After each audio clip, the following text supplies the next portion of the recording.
ಈಗ ಲಂಬಾಪುರಿ ಪೂಜ್ಯ ಗುರು ಬಗ್ಗೆ ಭಾಳ ಗೌರವ ಅದೇ.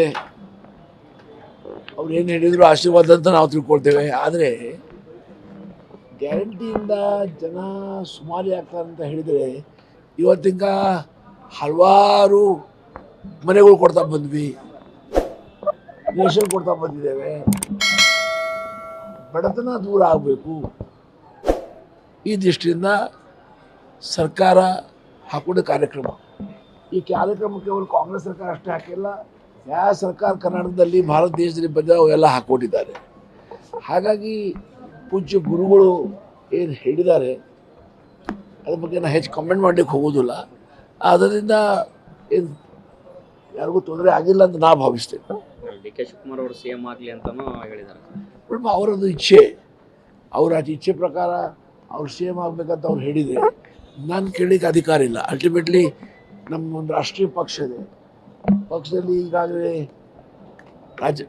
ಸಿದ್ದರಾಮಯ್ಯ ಅವ್ರ ನಾಯಕ ಅಂತ ಆಯ್ಕೆ ಮಾಡಿದ್ದೇವೆ. ಅವರು ಮುಖ್ಯಮಂತ್ರಿ ಆಗಿ ಕೆಲಸ ಮಾಡ್ತಾ ಇದ್ದಾರೆ. ಡಿ ಕೆ ಶಿವಕುಮಾರ್ ಮೊನ್ನೆ ಏನು ನಾನು ಪತ್ರಿಕೆಯಲ್ಲಿ ಓದಿದೆ, ಅವರು ಹೇಳಿದ್ದಾರೆ ಅವ್ರು ಮುಂದುವರೆದ್ರೆ ನನಗೆ ಸಂತೋಷ ಇದೆ ಅಂತ ಹೇಳಿದ್ದಾರೆ. ಹಾಗಾಗಿ ವರ್ಗಾವಣೆ ಏನು ಬದಲಾವಣೆ ಆಗಬೇಕಾದ್ರೆ ಅದು ಪ್ರಜಾಪ್ರಭುತ್ವ ಪದ್ಧತಿಯಿಂದ ಆಗಬೇಕು, ರಿಲೇಷನ್ ಪಾರ್ಟಿ ಶಾಸನದಿಂದ ಆಗಬೇಕು.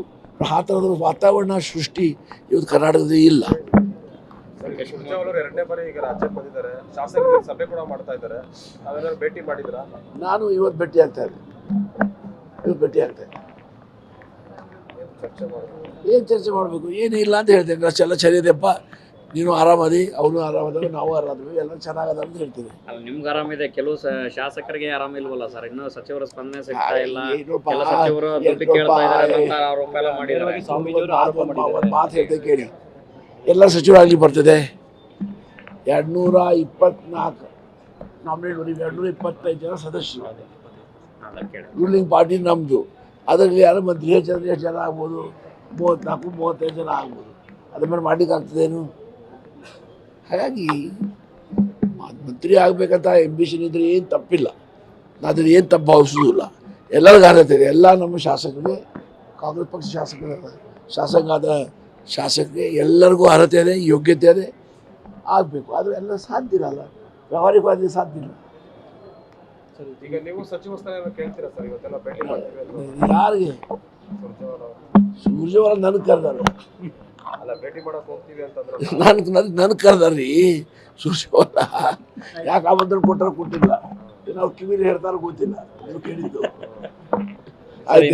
ಗಾಣಿಗಪುರದ ಮಠದ ಸ್ವಾಮೀಜಿ 25% ಕಮಿಷನ್ ಕೇಳ್ತಾ ಇದ್ದಾರೆ ಅನುದಾನ ವಿಚಾರಕ್ಕೆ.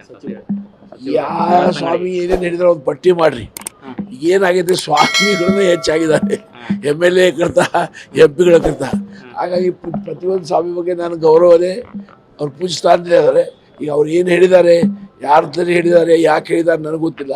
ಹಾಗಾಗಿ ವಸ್ತುಸ್ಥಿತಿ ಗೊತ್ತಿಲ್ಲದೆ ಅದ್ಮೇಲೆ ನಾನು ಕಮೆಂಟ್ ಮಾಡೋದಿಲ್ಲ. CM DCM ಡೆಲ್ಲಿಗೆ ಹೋಗ್ತಾ ಇದ್ದಾರೆ ಸರ್, ಏನಾದ್ರು ಇದೆಯಾ ಆ ಥರದ? ಏನು ಕೂಡ ಹೋಗ್ಬೋದು, ಕೂಡ ಹೋಗ್ತಾರೆ. ಸರ್ಕಾರದಕ್ಕೆ, ಭಾರತ ಸರ್ಕಾರದಲ್ಲಿ ಬಹಳಷ್ಟು ಕೆಲಸ ಇರ್ತಾವಲ್ಲ, ಆ ಕೆಲಸಕ್ಕೆ ಹೋಗ್ತಾ ಇರ್ಬೋದು. ಪಕ್ಷ ಸಂಘಟನೆ ವಿಚಾರ ಕರೆದಿರ್ಬೋದು, ಅದ್ರ ಬಗ್ಗೆ ಹೋಗಿ, ಬಟ್ ನನಗೆ ಗೊತ್ತಿಲ್ಲ, ಹೋಗೋದು ಗೊತ್ತಿಲ್ಲ, ಯಾಕೆ ಹೋಗ್ತಾರೋ ಗೊತ್ತಿಲ್ಲ. ಲೇಟೆಸ್ಟ್ ಹಾಗೂ ಇಂಟ್ರೆಸ್ಟಿಂಗ್ ಸುದ್ದಿಗಳಿಗಾಗಿ ಬಾಸ್ ಟಿವಿ ಕನ್ನಡ ಚಾನೆಲ್ನ ಸಬ್ಸ್ಕ್ರೈಬ್ ಮಾಡಿ, ಹಾಗೆಯೇ ಬೆಲ್ ಐಕಾನ್ ಪ್ರೆಸ್ ಮಾಡಿ. ಇದರ ಜೊತೆಗೆ ಫೇಸ್ಬುಕ್, ಇನ್ಸ್ಟಾಗ್ರಾಮ್, X ನಲ್ಲೂ ಮಿಸ್ ಮಾಡದೆ ಫಾಲೋ ಮಾಡಿ.